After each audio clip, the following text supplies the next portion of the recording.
Bienvenidos a la hora de la biología. Y dejando a un lado los temas de la despensa de la ciencia, en los que hemos podido hablar de 3 alimentos que pueden matarte, el espárrago, la alcachofa, los huevos, hoy volvemos a los temas de biología molecular con Noemí, que nos va a hablar de los receptores TLR, Toll-like receptor, en diferentes enfermedades. Bueno, casi. En realidad el artículo va sobre una enfermedad, se llama linfohistiocitosis hemofagocítica, pero bueno, sinceramente desde mi punto de vista la enfermedad es lo de menos, o sea, no estoy estudiando esa enfermedad ni tampoco es que me venga mucho el caso, pero me resulta muy interesante el cómo hicieron el estudio. Y efectivamente estudian Toll-like receptors con diferentes agonistas, es decir, que lo que utilizan en primer lugar son pues estructuras moleculares que son provenientes de virus o de bacterias y que son reconocidas por los Toll-like receptors y por tanto van a dar una respuesta inmune vírica o bacteriana. Pero como estamos añadiendo agonistas, va a ser más específico, digamos. Una pregunta, y esto se debe a que hace bastante tiempo que no leo nada ni he consultado los apuntes de inmunología. ¿Los Toll-like receptor eran receptores que eran capaces de detectar tanto proteínas como lípidos o eran específicos de proteínas de antígenos? No, proteínas, lípidos, incluso DNA, estructuras moleculares. Incluso azúcares, ¿no? También peptidoglicanos y proteazúcares y tal. Que era, por ejemplo, los de estas bacterias que podían mimetizar los peptidoglicanos que se encuentran en la membrana de las células humanas y entonces inhibía, o sea, pasaban... Creo que te estás enrollando. El ejemplo más sencillo es el LPS, que es el que se usa siempre, y es el liposacárido, o sea que no es una proteína tal cual. Vale, o sea, pero que no siempre... lo único que me refiero es que estos receptores no únicamente se limitan a proteínas, sino que puedes tener un amplio abanico de estructuras, tanto de azúcares, grasas y proteínas y DNA, que pueden ser reconocidos como exógeno y entonces iniciar la respuesta inmunológica. Exacto. Digamos que reconocen moléculas. El tipo de molécula ya depende de la afinidad del TLR y del PAMP, o de cómo se quieren llamar. Toll-like receptor, también conocidos como los receptores Toll-like. Bueno, dejando esta broma que no sé por qué me reí, porque no hace gracia, pero bueno. O que les gusta todo. De ahí lo de Toll-like. Dios. No sé cuál ha sido peor de los dos, ¿eh? La de Sam ha sido peor, créeme. Sí. Gracias. La mía por lo menos tenía que ver con lo que hacen o lo que reconocen. Ya. Continúa. Bueno, Noemí. o sea, cada uno tiene una especificidad. Sí, no, había diferentes tipos de Toll-like muchos receptor. tipos de TLRs. Bueno, continuando. Una cosa interesante de por qué han estudiado esta enfermedad es que la HLH, o tiene un nombre súper largo, pero las siglas son HLH, básicamente es una enfermedad que quien la sufre tiene trastornados ciertos glóbulos blancos, como pueden ser las células T o los macrófagos. Y una vez activados no pueden no pueden inactivarse, por así decirlo, entonces siempre están y se acumulan en órganos o en tejidos o lo que sea, cosa que es malo porque en una fase de inflamación siempre necesitas después inactivarla y volver al estado basal. Entonces, lo que en estudios anteriores pero en este también lo comprueban, es con la adición de agonistas, y para eso utilizan el poly-IC que activa el TLR3, que es viral, y el LPS como activador de bacteriano.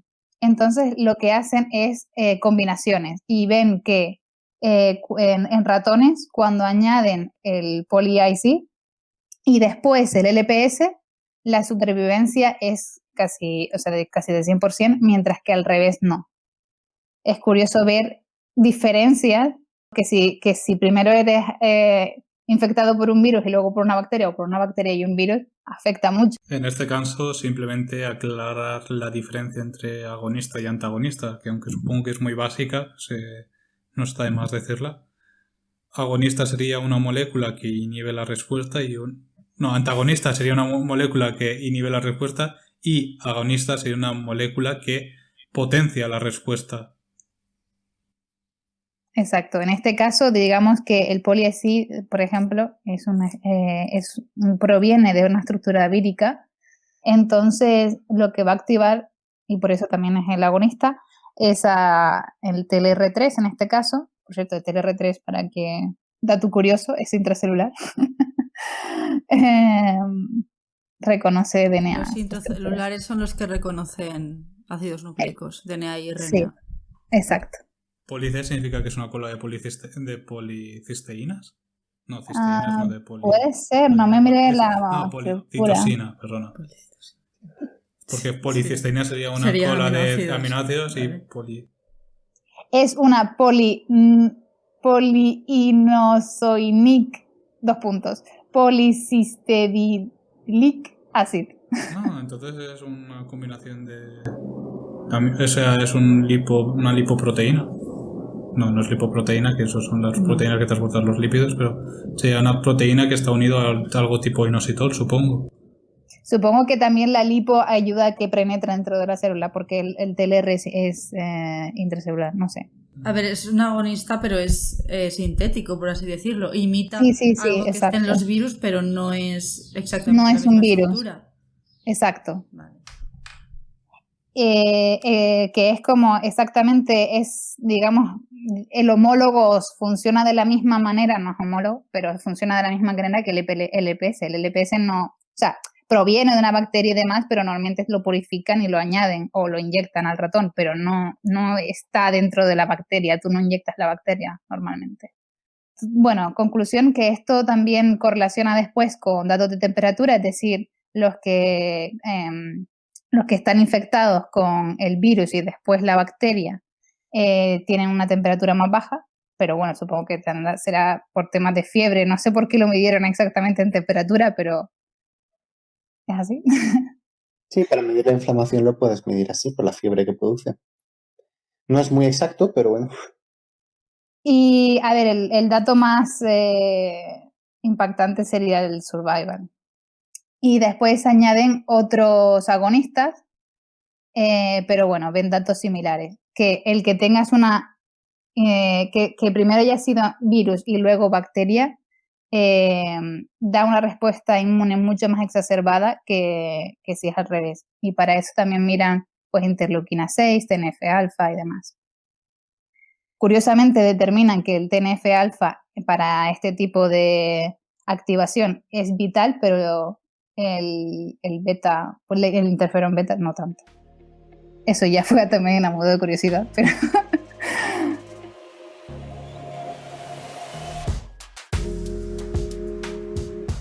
No voy a explicar todas las figuras del paper, pero sí que está interesante verlas.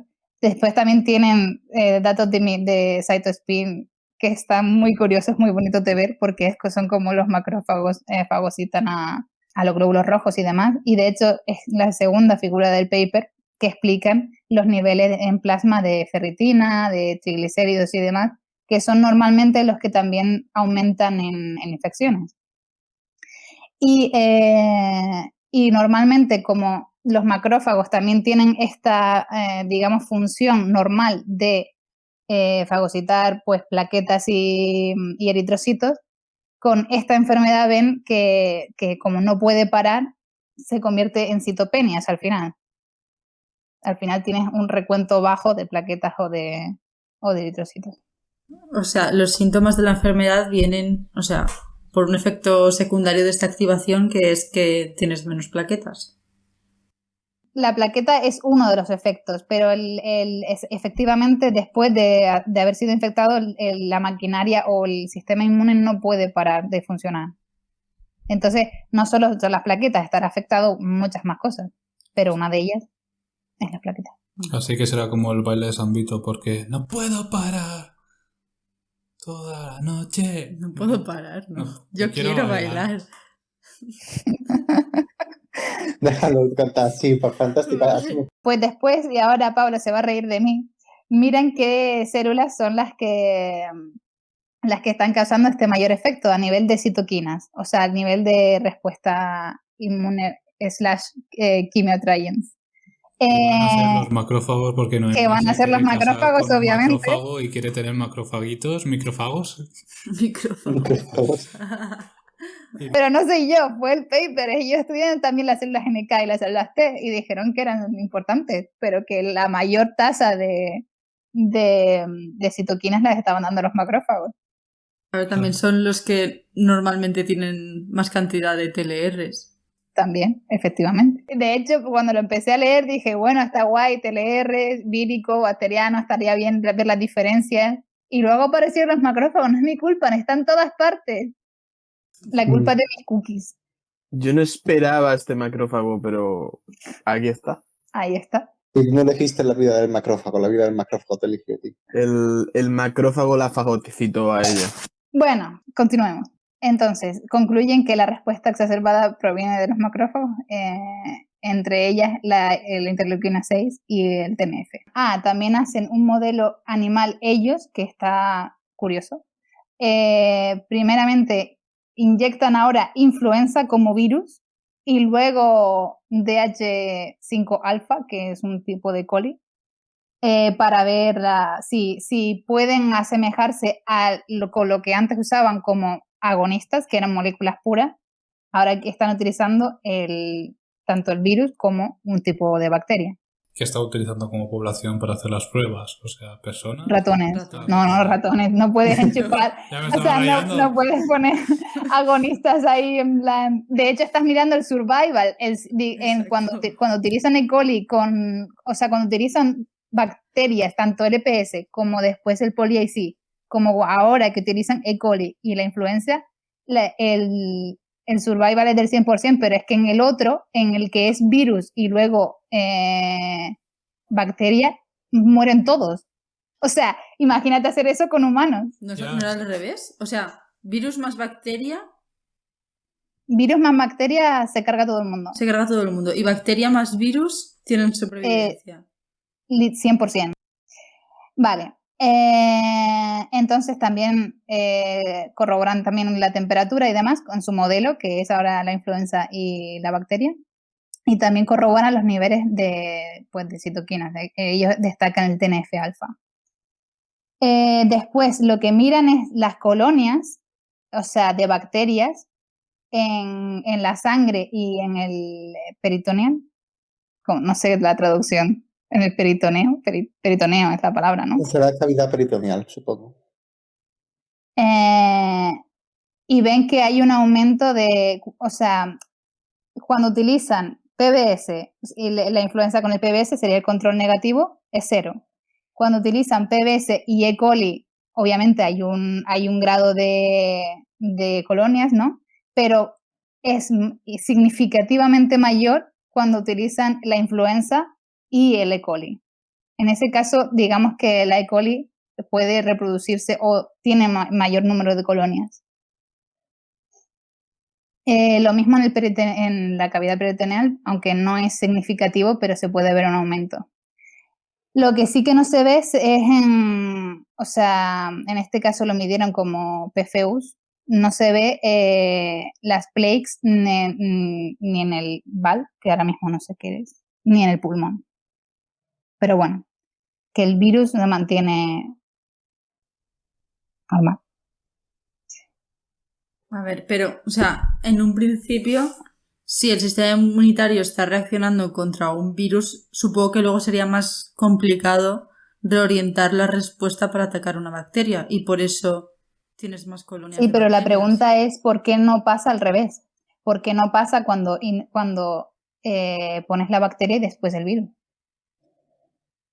Porque supongo que si primero pones una bacteria vas a hacer un tipo de respuesta más humoral. O sea, se coordinará todo para que sea una respuesta más humoral, de anticuerpos y cosas por el estilo. Y luego cuando pones el virus, lo que necesitas para el virus es una respuesta más celular, de citotóxicos. Entonces... Igual tampoco tienen la misma mortalidad por separado. O sea, una infección fuerte por el virus que una por la bacteria. Tendrías que hacer el experimento con patógenos con una mortalidad parecida. No, lo que primero ¿No? hicieron era o sea, cuando solo virus y solo bacteria, que la letalidad fuera 0, para poder estudiar la combinación de ambas. Y Entonces, además también han probado que no es ni el virus ni la bacteria, han probado aquí se con están los- centrando, Han se probado están con la también simulación, con el police y el polilipopolisacárido, ¿será? Y en ese Lo que hace Exacto. la sentido, bacteria. ahí no hay infección, ahí simplemente es la activación del sistema inmunitario. O sea, el problema está en la activación del sistema inmunitario, que es lo que está Exacto. matando a Exacto, estos ratones. ¿Cuál era el que mataba más? ¿Primero virus y luego bacteria? sí. Sí. Puede ser por algún superantígeno, puede ser. La razón no la sé ni la Eso- saben ellos, pero es interesante en el sentido Probablemente sea más fácil virar de una respuesta viral a una bacteriana que al revés. Claro, igual también depende de la cantidad de recursos que tiene que poner el sistema inmune para una respuesta que a otra. Si ya tienes la mayoría del potencial de recursos que puede utilizar a tope y ahora de repente tienes otra cosa, te pilla con los pantalones bajados. Sí, pero ahí vuelve mi anterior pregunta, ¿por qué no pasa al revés? ¿Por qué no pasa cuando es bacteria y luego virus? Podría ser por eso, porque igual una respuesta necesita menos recursos que la otra y ahí sí que te permite ese viraje. No sé. No lo sé. Yo a esa respuesta no la tengo. Yo menos que no me he leído el paper, o sea. No, es que luego se centran en otra cosa, no determinan. Supongo que a lo mejor también estará estudiado en otros casos. Yo, como dije, me centré en los factores de transcripción, pero probablemente haya papers que sí estudien más a fondo las diferencias entre infección vírica e infección bacteriana y combinaciones entre ambas.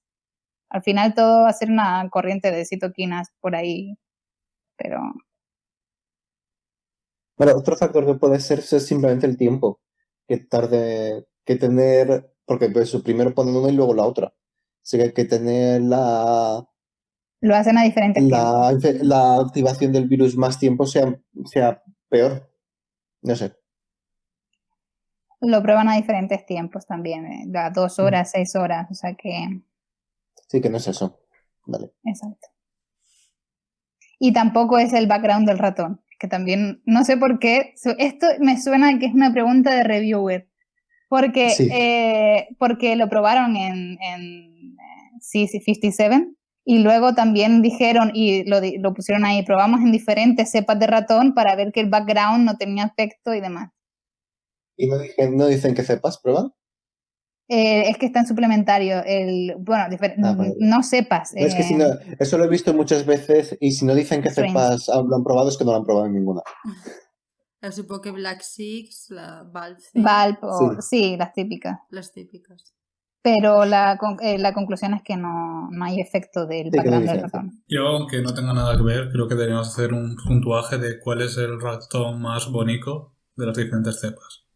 Ordenarlos por nivel de Q. A nivel práctico, el que, por ejemplo, C57, curiosamente, con el que trabajo, es uno de los más agresivos. O sea, no sé, será por los niveles de testosterona, no lo sé. La cosa es que para solo coger al ratón es más difícil. A ver, es que realmente a nivel de cuáles son más monos, pues ya depende de tus gustos personales. O sea, el ratón es un ratón, luego lo que cambian mucho, pues el color del pelaje y cosas así. Bueno, y algunos pueden ser un poquito más grandes o más pequeños, pero los más feos sí que te diría que creo que son los nude, Sí, obviamente. porque no tienen pelo. Para Parecen- explicarlo, Pero no tienen pelo. si estudias cáncer, son los más bonitos porque ves el tumor perfecto. También, cierto. Pero dan un poquito de grima, así que, pues no sé. Pero estudiar cáncer en Niud es un poco... Sí, en plan, si me dieses que escoger una cepa de ratón para traerme a casa, los míos serían los menos. A ver, hay gente que lo utiliza si estás en el campo de inmunología y cáncer, o sea, todo conjunto. Sí, eso sí. Pero estudiar cáncer en general con Niud es un poco, porque por eso, pero no tienen sistema A inmune. ver, es más fácil que crezca el tumor por eso, porque no tienen un buen sistema inmunitario. Ya, pero no es representativo. No, pero Ya, pero si estás estudiando... en poco No, si tiempo, quieres tener los tumores como pelotas de baloncesto, fantástico. O sea, si estás estudiando a nivel molecular algo y lo quieres comprobar si funciona o no. No a nivel, vale, es una terapia y la voy a poner en humanos. No, simplemente si funciona o no y luego ya mejorarás el método, lo que sea. Sí, supongo que es solo que yo tengo así un background más translacional, así que veo eso y digo, ¿para qué? Si eso luego no lo puedes pasar a humanos. Yo creo que me estoy transformando de tanto estudiar factores de transcripción y soy al revés. En plan, ya me importan más los factores de transcripción. Por ejemplo, estaba leyendo el paper este y era como, sí, una enfermedad. Va, pasamos. Sí, te estás haciendo básica, que se dice. Porque vas hacia la ciencia básica, te estás haciendo básica.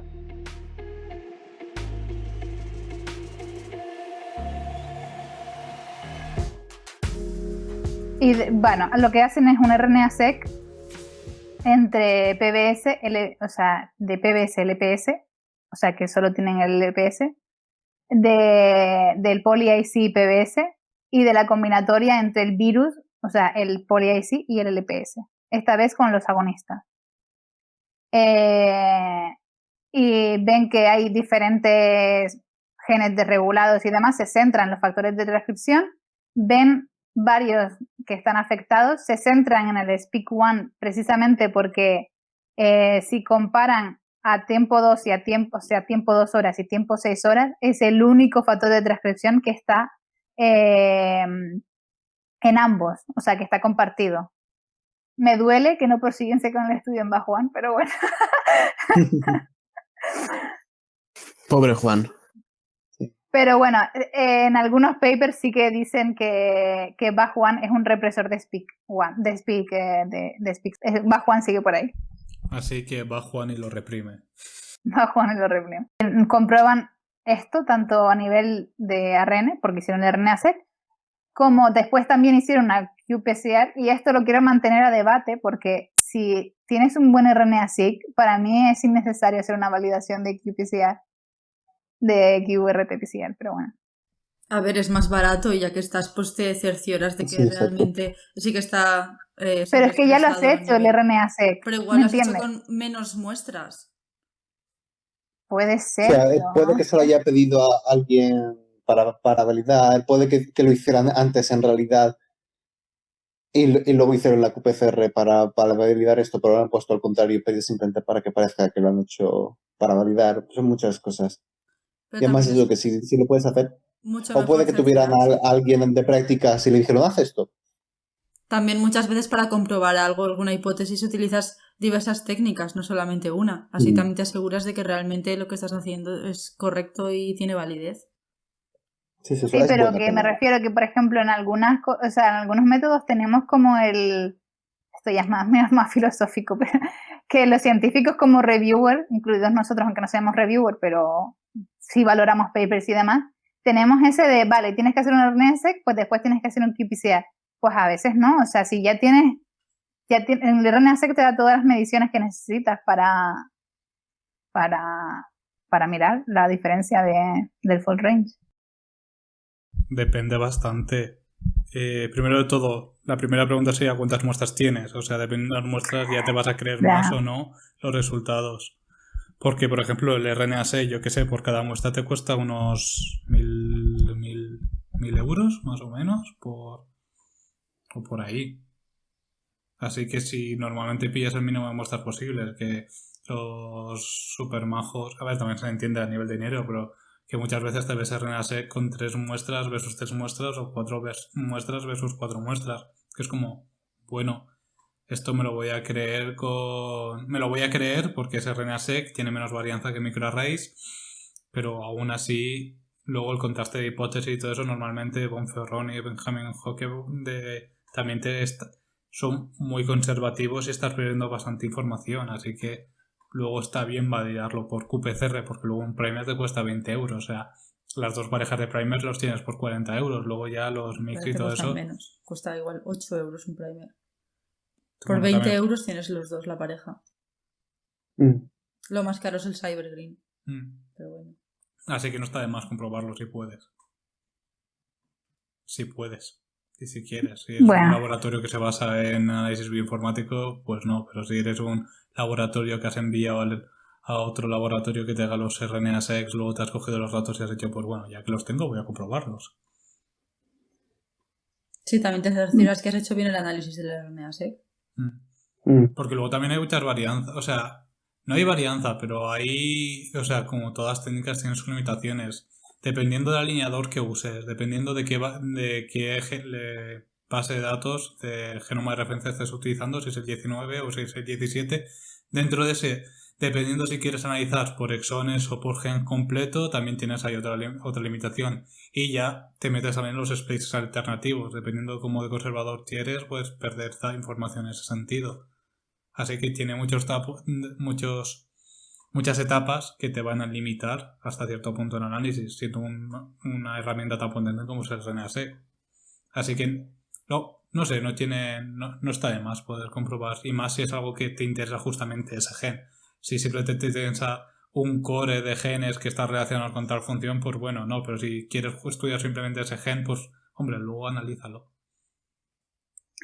No sé. Por QPCR. Bueno, Y si es puedes raro. por Western, mirar la expresión de la proteína, ya, chapo. Eso sí le debe sentido. Los westerns sirven para algo, si luego si tres westerns que hagas, uno es de su padre o su madre. Ya, El pero... tenemos que es una técnica muy sucia. Sí, que es Yo semi-cuantitativa, si leo no es cuantitativa. un artículo, si leo un artículo y veo un western así súper precioso, con sus bandas súper alineadas, así súper gorditas, y su patrón de beta-actina probablemente, todas las bandas iguales, digo, ese western es falso. Porque ni de coña te ha salido un western bien. Bueno, igual has hecho Porque no 20 y hay te ha westerns salido que uno salgan bien. bien. Pues entonces es falso. Entonces, no, No es igual. representativo, ¿no? Tiene a Te han salido cuatro. todos mal excepto uno. Tiene a 2 estudiantes de doctorados, a 2 de TFM y a 3 de prácticas haciendo western hasta que se haga el western perfecto para el paper. 20 años Sí. después. O lo he editado Bueno, yo. en este paper A ver, también que hicieron no editas western. cosas falsas, pero yo he editado westerns para que las líneas estén rectas porque se había ido la electroforesis y tenías una ola de líneas que claramente son la misma banda. Lo que pasa es que se ha movido, el frente se ha movido a distinto ritmo. Pero eso es normal, o si lo tienes torcido, pues ponerlo correctamente, obviamente, pero más allá de eso, poco Es que puedes nuestra hacer. máquina de electroforesis iba como el culo.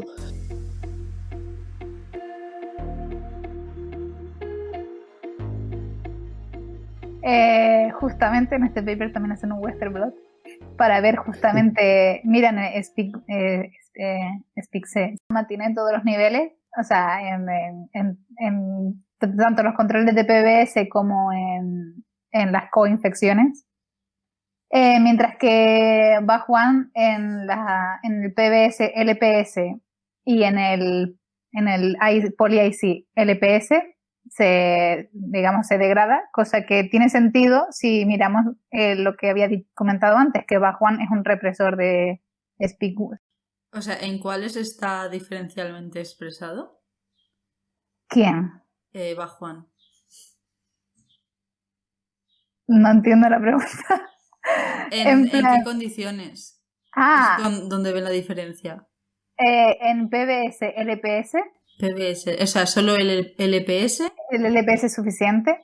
Y en el poly-IC LPS, o Vale, sea, infecciones bacterianas. Solo con LPS es suficiente, en infecciones Sí, bacterianas. el LPS es suficiente y necesario, porque sin LPS no funciona, porque supongo que también harían la prueba con solo poly-IC.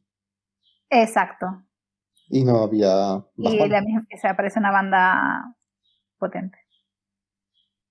Y también hicieron un control PBS. A ver si es el control negativo. Exacto. Hace falta, sí. Vale. Y por último miran también la expresión en pacientes y en ratones, y aumenta en el poly-IC, el poly-IC y el LPS. Dios, elegir este paper solo por los agonistas ha sido muy complicado. Y en pacientes miran controles y la enfermedad, que es el HLH. Entonces ya combinan todo. O sea, tiene sentido todo el paper. Y en los pacientes de HLH, el SPEAK sí también está muy upregulado, upregulated, no sé cómo decirlo. Sobreexpresado. Sobreexpresado. Y después también miran en SPEAK knockouts. Knockouts no tiene traducción. creo. Bueno, lo han traducido, pero le preguntamos al de la Justosoma y seguro que nos da la traducción. No, por favor. Bueno, lo miraron en Speak Knockouts y miraron que la interleuquina 6, por ejemplo, estaba en mayores niveles. En LPS hay un aumento, bueno, es que lo demás es en 0, pero con la poli-IC y LPS hay un aumento con respecto al LPS solo. Entonces, bueno, conclusión final es que ante esta enfermedad o ante inducciones de infecciones víricas y bacterianas, cambia obviamente transcripcionalmente las células del sistema inmune. Entre ellas, en este caso, se centraron en el estudio de macrófagos y miraron PGY, que por cierto es uno de los master regulators de los macrófagos, o sea que no me extraña que esté ahí involucrado. Pero también es interesante ver cómo correlaciona la sobreexpresión de SPIC-C con después la interleuquina 6, por ejemplo, que se enfocaron en eso y en TNF-alfa. A ver, este paper me gustó porque no había visto, probablemente los haya, pero no había visto ningún paper yo personalmente de diferencias de respuesta en virus y en bacterias o combinatorios. Lo que me sigue chocando es lo de la supervivencia. Por cierto, aunque no tenga nada que ver, ahora que estoy mirando las estadísticas del podcast, bienaventurado seas nuestro oyente tejano. Sabemos que sigues ahí y desde la hora de biología te enviamos un saludo. Y saludos a todos nuestros oyentes de América Latina, que sois como casi el 70% de la gente que nos escucha. Muchas gracias.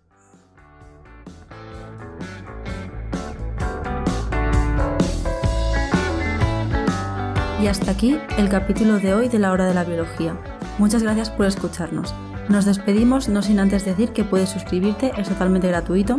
Y si tienes alguna duda o sugerencia, puedes dejarnos un comentario o si lo prefieres, puedes enviarnos un correo electrónico a lahoradelabiología@gmail.com.